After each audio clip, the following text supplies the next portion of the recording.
And we're live. Jack, welcome.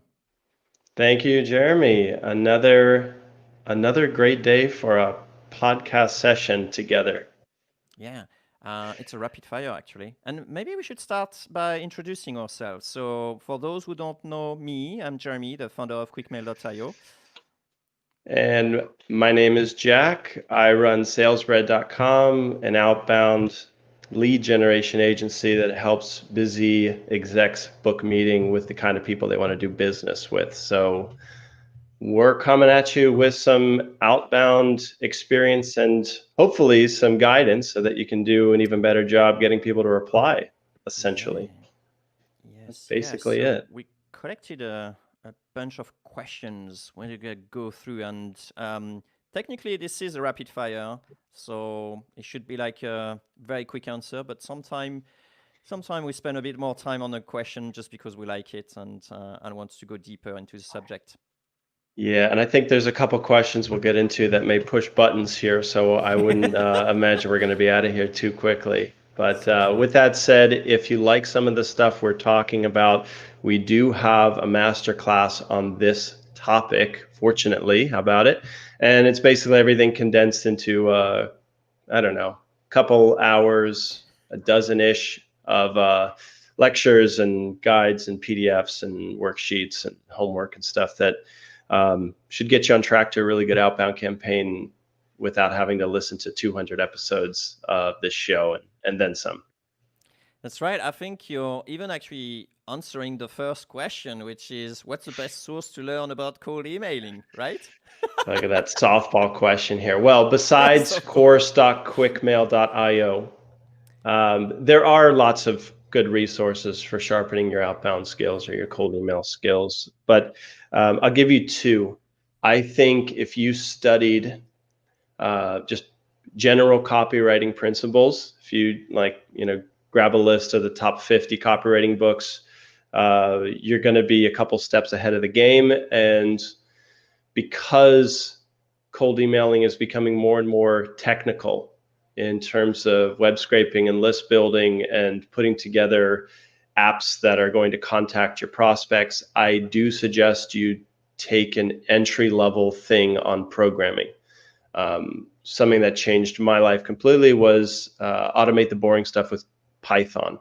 And there's a resource that's completely free that just shows you all the mind bending applications that you can do with that stuff. And it really just fits nicely with cold email. So I'm going to give you those two answers. What about you? Well, obviously, this podcast, slash show, that's the first one. The second one, I'll steal your one too. Course.quickmail.io. Obviously, we spent a lot of effort into trying to brain dump all our understanding and knowledge into something that is comprehensible, easy to follow, and hopefully will make you, a good master within 8 weeks. And we got a few testimonials to prove it, and even some good results on there. And I would say this is funny because I run quickmail.io. That's a tool for automating called email. But I also like the blog of one of our friendly competition. I would say I really love the blog of GMAS, and so I go there because the founder of GMAS not only is a really nice guy, but also he's treating his blog as sort of like notebook about all the experiments he's doing and so on. And so sometimes I actually go there and then find some really good gems that I go and and then just change my product based on some of the research that he's been doing, especially around fake clicks and opens, for example, that you have in most software who don't really take care of that. So I will say that I will say just try to triangulate or actually recoup, Is there different piece of something information. is there something that somebody who doesn't have a email tool can you give us an example of something you learned from that blog that was helpful to Yeah, anybody I doing just cold said it email? very briefly. It's about they realized at some point that some fake agent, disguised agent, were actually clicking on links and openings emails from Gmail. And so he's been doing like some research about which agent is actually causing problem and so on. And I could verify that with in QuickMail as well. And so I addressed this as well. That's one of the things. So it's basically to minimize the number of fake opens. Like you may think like, oh great, I got like 60% open rate, but the reality is maybe like 10% of it is done by robots and agents. So in order to get a more accurate thing, what we are doing is we're actually also adding a sort of like delay. So any sort of agent that opened the email way too quickly is like too fishy for us, and we think this is a robot as well. So we got extra layer of protection, but the idea came from reading this blog post. So kudos Yeah, to the founder I of guess the Gmail. takeaway, if you don't have a tool like yours, don't trust your opens or So something. true. But all right, let's move on as this is rapid. What are the best ways to improve the response rate for cold emails? Well, we could do an entire series of episodes, That's right. probably 200 episodes on this exact question, which is the core theme of our whole show here. So the short answer, this rapid fire, is give these episodes a listen. Then you will improve the response rate in the best way. That's definitely not the answer you wanted, though. So Yeah, let's I hear can yours, man. summary the 200 episodes for you if you want. Let's hear it. Let's hear it. Do you need to get a coffee first? No, basically, um, I'm thinking a few things here. We got, for example, and it may start being annoying. We keep on promoting our own stuff, but that's because we generated a lot of material that you guys can use. So if you go to quickmail.io/cold-email-CTA, you'll have a whole list of different CTAs you can play with. So the way I'm thinking is, in order to improve my response rate, I need to first look at my CTAs and then see, ask myself, did I make it easy for the prospect to reply? Then I could look at my value proposition and, is the value really crystal clear? Is that what I'm proposing really easy to understand? And so you can test that with other people who have no idea what you're working on, or about your product. Just tell them, hey, here's my email. Do you understand what it is about? And the rest, I would say, then look at your list as well. If you think that you're not getting enough response rate, there is a high chance that your list is too broad. And then try to figure out, out of that list, if I only had a shot with 50% of that list, what criteria would I use to actually segment this list? And if you can find that, then just go keep on narrowing this list until you get good response, I would say. Does that sort of like cover it for rapid It's a fire? hell of a question. I'm not even going to try and touch this. So let's move on. All Are right, cold we emails tried. becoming less effective? Ooh, I like this one. I think there's I'm gonna take a small tangent. I was working in option trading at some point, and so I had a lot of relationship with um, traders on the New York stock market, and all those different like electronic trading. And when option trading was introduced the first time on the stock market, the spread, which means the difference between the bid and the ask, or like how much to buy and how much to sell, was absolutely huge. You can put a truck in between.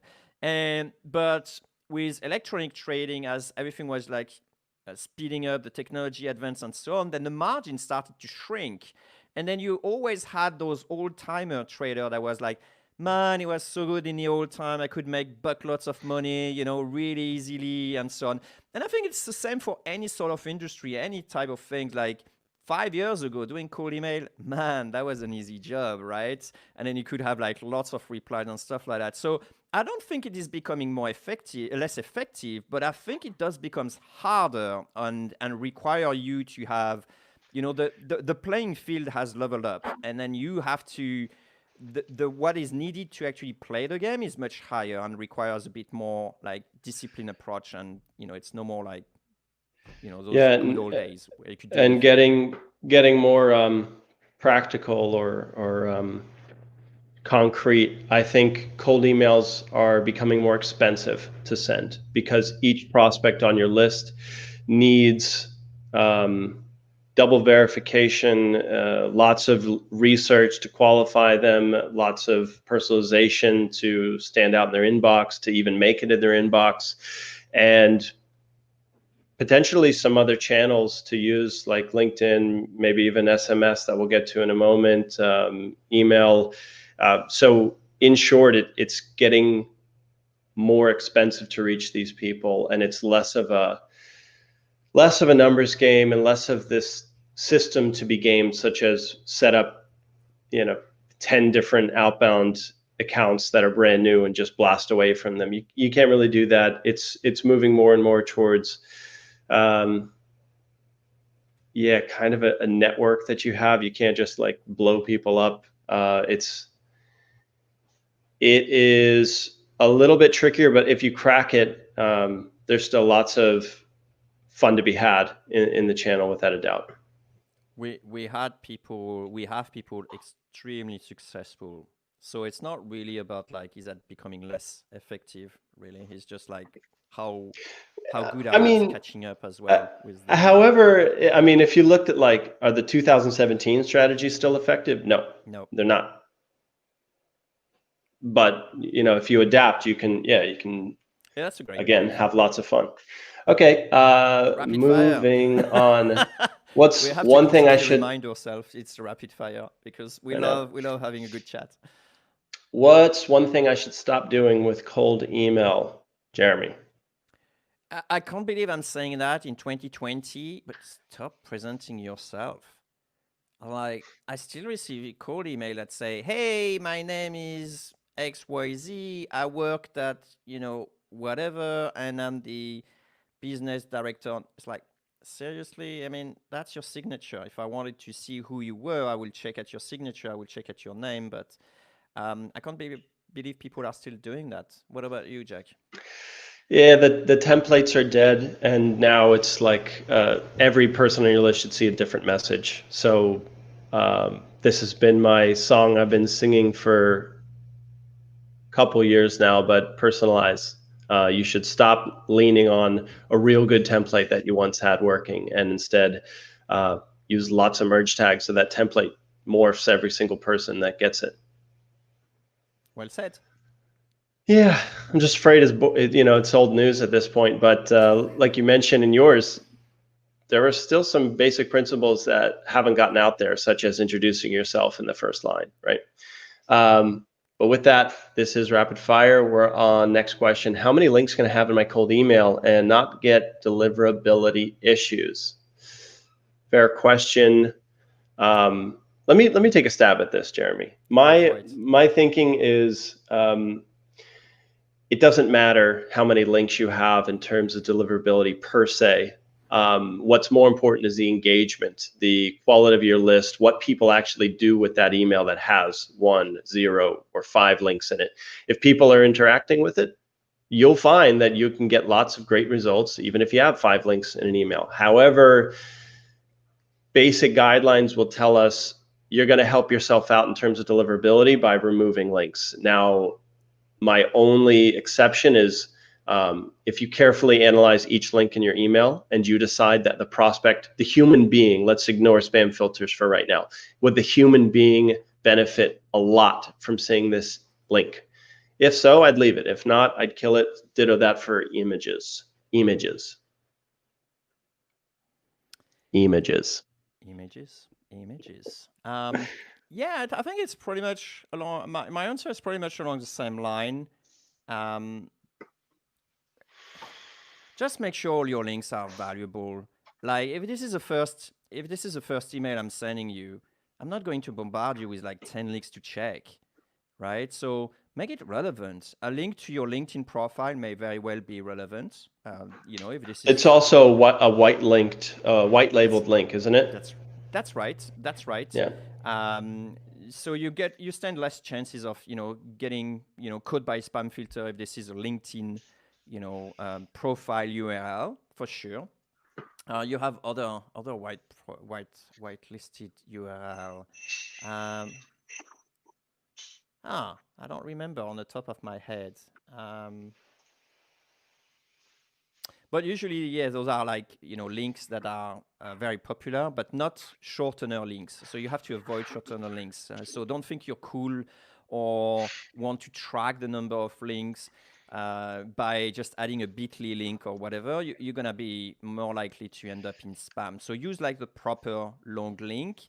And ideally, especially if you're having link tracking enabled on your software, whether it's QuickMail or any other software you're using, make sure you're actually not putting the full URL as the link as well. So have something in your signature that says LinkedIn profile, and then have this as clickable instead of having the http://LinkedIn whatever as clickable. Because when you have link tracking enabled, then the spam filter will see, hold on a second, the address you're writing is https://LinkedIn something, but the URL you're sending the user, if they click on, is a different type of URL. So that's kind of fishy, and you should avoid it. Rapid fire, next one.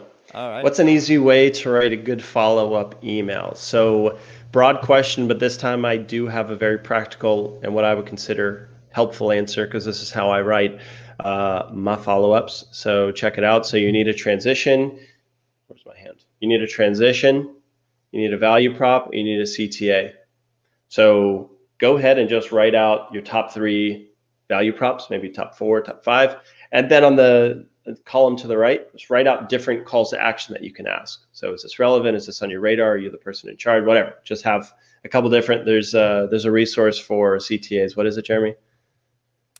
Cool email. QuickMail. quickmail.io/cold-email-CTA. Look at that. So go there, and then you cut me off. You basically used one of those value props, one of those CTAs, to form the beginning of your follow-up. And then all you have to do is, like I said in the beginning, a transition. So just a couple words that will tie that email to the first one, because I think it's smart to acknowledge that it is a follow-up when it is a follow-up. So that's an easy way to write a follow-up. The idea is you add something new to the table every touch, and don't overcomplicate it. It's just a new value prop and it's a new CTA, and that's it. Yeah, and if you're having trouble with a different value proposition, then usually think about all the things you want to say and then just split them into multiple emails. So if you want to say like how great your software is and it's used by tons of people and it can also solve this and that, then split that and then actually just use multiple follow-ups for that.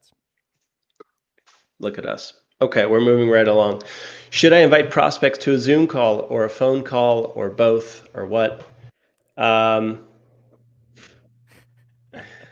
You should invite them to a drop rope contest with you. Well, potentially, but here's my thing. I just do a Calendly link or a calendar invite link where they can book once you get them to say, yes, let's take a meeting. And then the calendar should basically ask for, in my opinion, the phone number and provide a Zoom calendar meeting. So if they don't show up on the Zoom, you just dial their phone number and you've got 2 chances to reach them. So you don't even ask, really. You just let the invite take care of it. You do the same? Yeah, I'm just thinking of that. So yes, that's how I do it. But I'm thinking like, maybe it's too soon. But I do like the fact of, leaving the choice to people. So to some extent, it could be perceived as lazy. Do you remember when we had Dan Mertel on the show, and then he was talking about like, dude, don't send your calendar link. It just looks, you're looking like lazy and not really willing to spend the effort in order to talk to that person. Yeah, I disagree with that now. I totally disagree with that. So here's the caveat: it's like I don't send a link. Invite him to the show unless so we can discuss that. No, I mean look, there's so many ways to cut this, but for me, it's if somebody has said, yeah, I'm up for a chat, it's even easier to send a link than it would be to say, okay, great, I'll get everything set up. Look at your calendar. When is it? Like, it's at the very least, it's going to be a couple of back and forths to say confirmed. So if you're actually thinking about their interests first, once they agree to the meeting, the link is the most compassionate thing you can send them. And it's not like this is a meritocracy here and we have to be perfect all the time to everybody because but just in terms of conversions, that's what I'm seeing work. And that's like such like standard practice. Nobody's going to balk these days if you send them a calendar link. Maybe it was in 2014 because not everyone So had one. a way around that, actually, I think I reconciled the both approach by I always send them like my Calendly link, and I always add things like, if this is not convenient for you, just send me a few times. I'm more than happy to, I'm very flexible, and I'm more than happy to, go above and beyond, or actually change or move a few things around. That's what I say usually. Okay, All right, we got cool. a question from Jack Reaper. I know this is probably not your name. It's I guess this is the internet. Protect yourself. You can be Jack Reaper. That's cool, man. All right, do you want to Uh, read it? yeah, why not? Why not? I'll use my American accent here. How long would you leave to try and re-engage with a cold prospect that went through a sequence but did not reply? How long would you leave to try and re-engage? How long would you leave to try? What Well, does how this many mean? Like, follow-ups in a sense, right? Or how long? or how many months would you let pass before you started them in a second sequence? Jack Reaper, do you want to clarify this in the comments? Either way, we'll We could probably reply address both quickly. both. Yeah. All right. Give it hell, Jeremy. What do you got?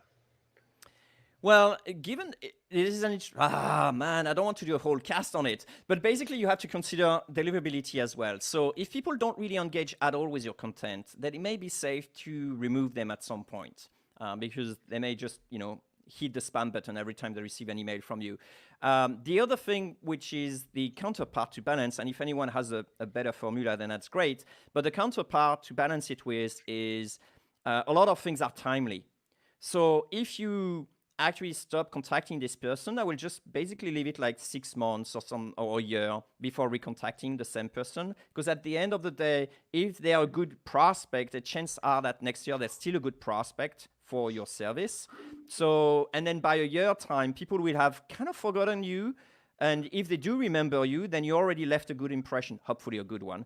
And so people will give you credit for your persistence.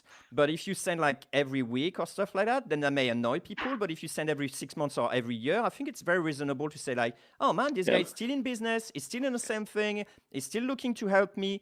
Maybe I'll be spending a little bit more time, to hear what they're saying. Yeah. So Jack Reaper here corrected us.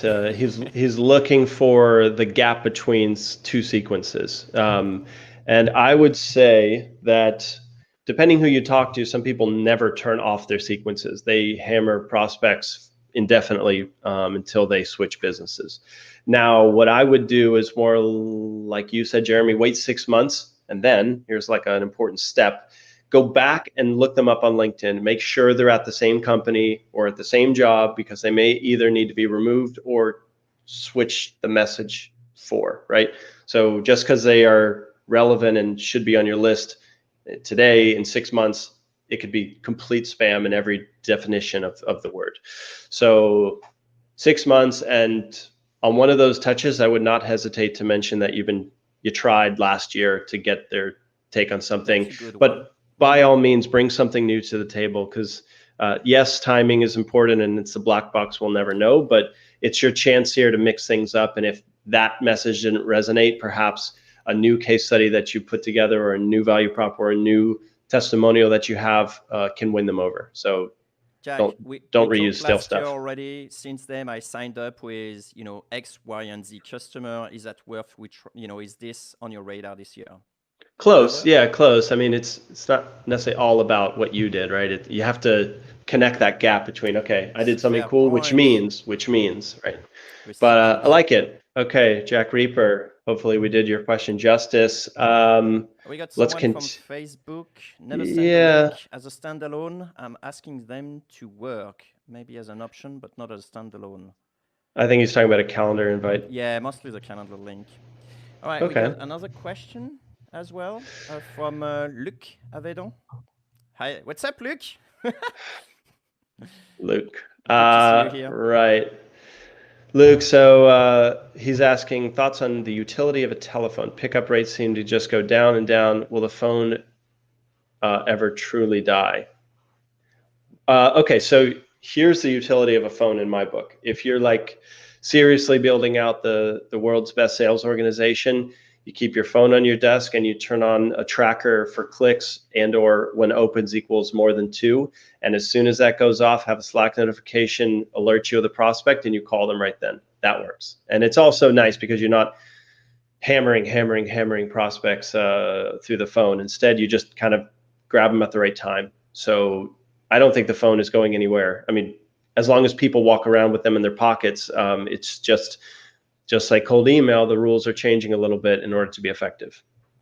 Yes, small caveat on my end is that it may be also a cultural thing. Like it's different in Europe. We don't use that much the phone as as in America. I'm I How do you know? believe. When's the last time you Well, cold called in the no, U.S.? the thing is that yeah, that's true. I did cold call actually in the US.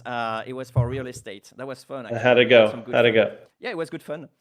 I think people are way more receptive from whenever I like when we got US customer. A lot of them like say like, "Hey, here's my number, call me," kind of thing. That do happen as well in Australia, but in Europe, never ever anyone actually told me that. We just don't do that. I mean, cultural thing maybe. Oh, I'm looking at the clock. It's rapid fire. Let's keep it Fuck, moving. you're right. Let's move it. We need a beeper on you, man. On me? Look at Oh that. yeah, I'll bring Yeah. one next time, man. All right, Okay. rapid fire. Let's No. move on. Do I always have to write variations for a campaign if it's working well and I'm adding enough personalization?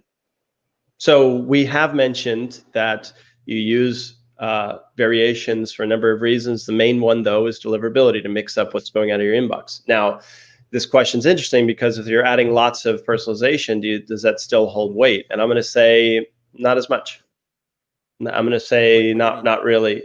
Well, if more than half of the template is personalized for each prospect, I don't think you need to worry about variation at that I point, agree. and therefore you don't need to worry about changing your templates. I would agree.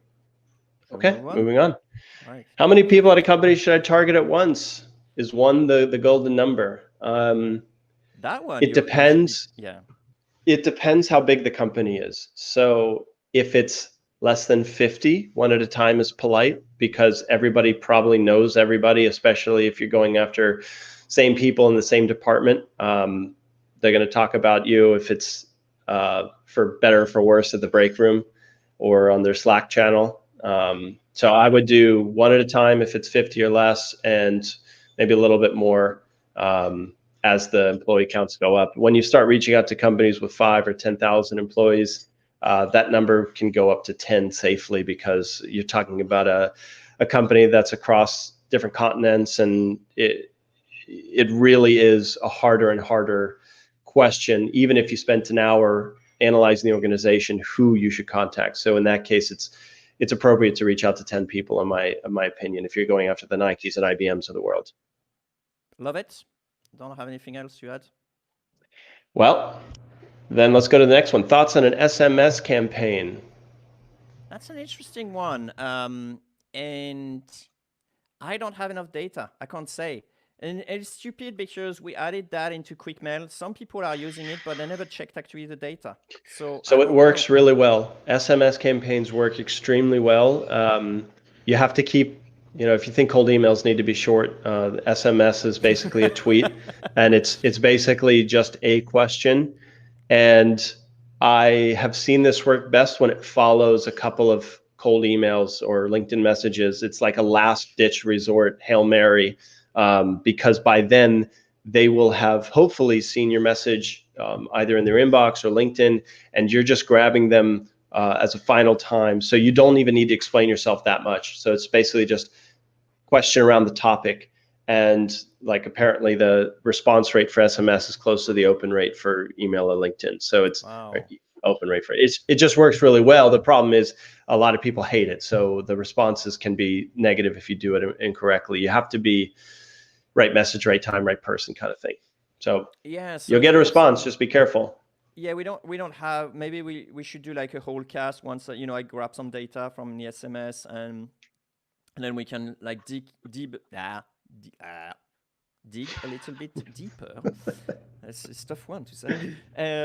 But I'm thinking, what type of example could you actually do you have some guidelines for the SMS quickly, or do you have some example of Yeah, what I just could say on the keep SMS? it crazy short. But Basically, like short, like what? Like, hey man, reply to my email, or like, hey man, no, no, no, no, interested in no, no, hiring. Hey man, no. what do you actually see as a short SMS? Yeah, so it's kind of like got a second to talk about that proposal, or but you'd have to change proposal to the topic of what you were trying to, that's all it is. And I like that. with that message, they should have enough context to know who sent it because they've seen your stuff before, and you probably don't want an SMS campaign unless you're doing voice, because then that's a slam dunk. It's like SMS after you call, be like, hey, just left you a voicemail. Give me return when you can. Like Then then I guess it's just. that's awesome and that works. Yeah. Or And even by the like way, with whatever. LinkedIn, like once you got the connection, maybe they I was have just also gonna the say it's that. like, hey man, yeah, I think it's great like that. Yeah, with LinkedIn, I think it should work. Give it a go. All right, All right, move two on. more on my list, which is our list. Let's keep it rolling. As cold email becomes more commonplace, how can we stand apart from the noise? Well, that's easy. Add emojis. That's a new tactic of the moment, and I think you're right. Yeah. Actually, it for I'm a while joking. actually I'm was no, joking. I know no, it's no, the no. I'm thing, not but it's joking. stupid. No, Yeah. it's not. It used to be like you have to avoid it at some point because it had deliverability issue. The reason why it had deliverability issue was because it was using Unicode. It wasn't like the typical ASCII characters that you have on your Yeah, I keyboard know. anymore. But nowadays, more and more people are using that, and I actually beg to think that it actually works better on some stuff because it convey emotion. But yeah, but it doesn't matter to me because that's not going to be enough. It's not enough. Like you can write a crappy email, and if you put a heart I emoji at the end agree. of it, there's I agree. nothing. So You that's can. what that's the That's right. joke in it, right? All right. It's like putting a bow on a pig. But It's it still a pig. but it makes you stand apart, right? In your inbox, you got plenty of stuff. You see an emoji, kind of thing. Yeah, I don't know. I mean, think about the medium for a moment here. It's like email can support images, cannot support video yet. It can support emojis, but what is it primarily for? It's primarily a text only channel, if you ask me. So, in my opinion, to stand out, you have to improve the text, which here I'm going to sing it again. You can do so by standing out using more personalization than the other lazy SDRs that are trying to get their attention. That's Just there's to other answer ways, but that's yeah. just to answer Jack, the other Jack, who says depend on the message, emojis to CEO isn't going too well. It depends. It depends if it's a CEO like 15 years old CEO nowadays. But anyway, we should come back on track. So how do I Carry stand on. apart, Jack? Yeah, I mentioned it. It's just write a better message using text. So just add personalization, add enter the conversation where it's most appropriate. It goes back to the first question of the cast, like how, or the second, I should say, what's the best way to improve response rate? What's the best way to stand out? Send a better message to a better prospect at a better time. But that's why we have 200 episodes and an entire masterclass dedicated to this kind of thing, because it's not easy. So we're But on the last personalization, question. if you don't have time to look at all your 200 casts, then go for personalization and put it at the intro. Yeah, that's also hard to do, but that's not a bad place to start. Also, we have our last question here. We're going to be wrapping this shindig up. So if you want to put in a question before we're gone, now's a very good time to start typing away, and we may get to it if you just submit it before we're out of here, or really before this question's done. So how's that for a CTA, Jeremy? Write a All question right, down. All right, let's move on. how can I determine how many emails I can send per day without any problem? That's a question I added because we have a lot of our users on QuickMail who ask us that. And the funny thing is, it's always start with, well, it's always people who are new to cold email who ask us this question, which I think the real question is like, how much can I get away with, right? And I don't really like this, question based on volume. It's just simply because I think the focus is wrong at this stage. Um, so I would say change your approach. And in terms of technical answer, I think you can send, tons of emails as long as everyone engage with them and then they're happy about it. And the best way to know that is to send a small batch first and then to ramp it up slowly. But and of course, stay within the limit of your sender provider. So 500 for Gmail, free or Yeah, but 2000 yeah, for flip that Gmail. question on its head. I get this occasionally in a consult or something. Somebody will say like, "How do I send 2,000 prospects a day?" My campaign, and the first thing I'll tell them is like, "Hey, flip that over and say, um, how many people do you need to reach if you want to hit your goal of 10 leads a day?" Right, and at that point, it becomes a math equation that is prospects in, leads out. So that positive reply rate. So it's a much more interesting conversation to me to have a dialogue on how do you take a 4% response rate and turn that into a 20% response rate. And if you're working within that question, then you're starting to grip this concept of high quality outreach. Well said. Yeah. And I think Jack is asking the other Jack again. Jack, you should change your name to something else. It makes it hard Like with my what? co-host. My co-host is called Jack, so as a viewer, you should have a different name. It's Hey, it's okay. This is October. It's my favorite month. Jack Reaper. He's playing on the spooky Grim Reaper thing, probably. So I'm for it. He's asking, how many emails would you say is too many to send per day from an email address? So I send to a large number of people, and I send 5-stage secret. Come on, Jack Reaper. You're better than this. You're listening to the show. This is a rookie question. It's exactly what Jeremy said. You asked this. I'm not bashing you. Welcome to the show or whatever, but you need to get away from this quantity mentality. That's very 2017. And today, if you want to do really well, it's how do you get a 25% reply rate for these emails? Like, seriously, think that through. And once you arrive at that nice campaign that's working really well and the double digit response rates, then you can worry about how many prospects can get this message every day. And for that, you may hire people to, keep researching, customizing, list building for you. But that's the approach. Hopefully that helps. You can Jack. write back if you hate that. But I think Jack, what you could say is just give a concrete example. How many emails do you actually send? Right, because a lot of time whenever someone asks this no, question, it's sort of irrelevant, right? But well, if you're it's doing just to good, if give you're some doing a good job, benchmark, and I think it's important because you that's fine. are doing So let's doing a good say job. let's So say you want it always starts with your goal in mind. So let's say that's you want right. 10 leads a week from your cold email efforts. And I think if you're listening to the show, that'd be a pretty healthy starting point, wouldn't you say?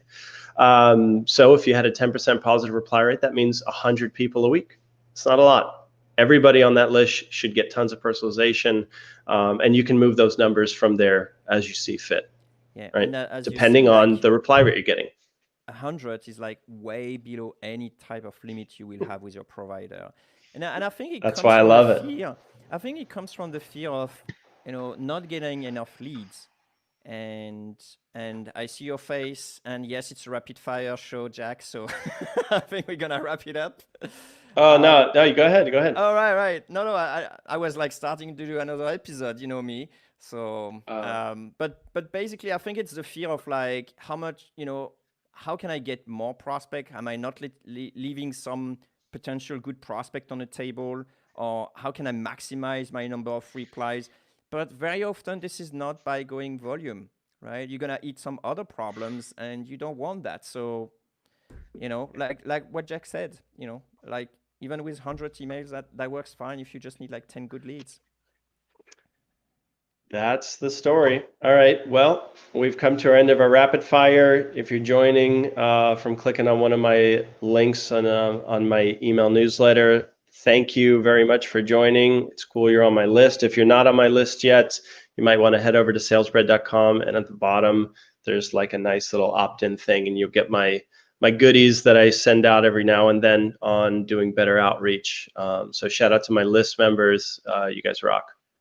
Yeah, and I want to give a shout out to Mary Tomlinson. I hope I'm saying that right. She actually, thumbs up on the Facebook cast. So I like that. Thank you for the thumbs up. All right. So I see you all next week. See ya. Catch you later. Bye.